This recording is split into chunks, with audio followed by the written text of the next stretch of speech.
এ কি খাচ্ছ? হ্যাঁ রাতের খাবার, এটা কি এগুলো? বরফ। এত গরম পড়েছে আর কিছু খেতে পাচ্ছি না, এটা খেলেই আমি শান্তি পাবো। আমার পেটেও শান্তি পাবে, আমিও শান্তি পাবো। তোমার মাথাটা ঠান্ডা হবে।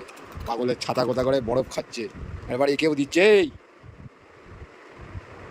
দেখ দেখ দেখ দেখ, এই না না না, কি অবস্থা রে ভাই! তোমার কত বাঁচাচ্ছি সেটা দেখো। পাগলের ছাতা হলে যা হয়, 12টা বেজে যাবে কিন্তু শরীরের।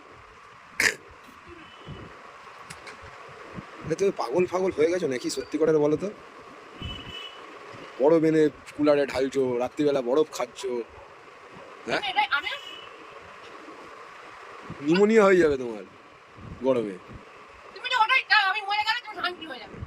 গু গোবর খাবে, মরার কথা বললে ব্যাস অমনি গায়ে লেগে যাবে। হ্যাঁ, তার সাথে তোমার সাথে ওরও অভ্যেস খারাপ করা দিয়েছে। হ্যাঁ দেখো কেমন যাচ্ছে, দেখো। এই দেখ দেখ দেখ, না না না না,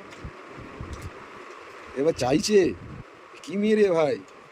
আমি এখন থেকে রাতে এটাই খাবো, যতদিন না গরম যাবে। কি আরাম দুটো খেয়ে দেখো। তুমি খাও, তুমি খাও, কেন কাঁচা বরফ খাও, তারপর কাল 2 দিন পরে বলে আমার হাগা হচ্ছে, আমাকে ট্যাবলেট এনে দাও, আমার ভালো লাগছে না। এটা খেলে কিচ্ছু হবে না, ওই জন্য খাচ্ছি। হাগা হবে না, বমি হবে না, কিচ্ছু হবে না। নিউমোনিয়া হয়ে যাবে গরমে। তো খেও না, খেও না।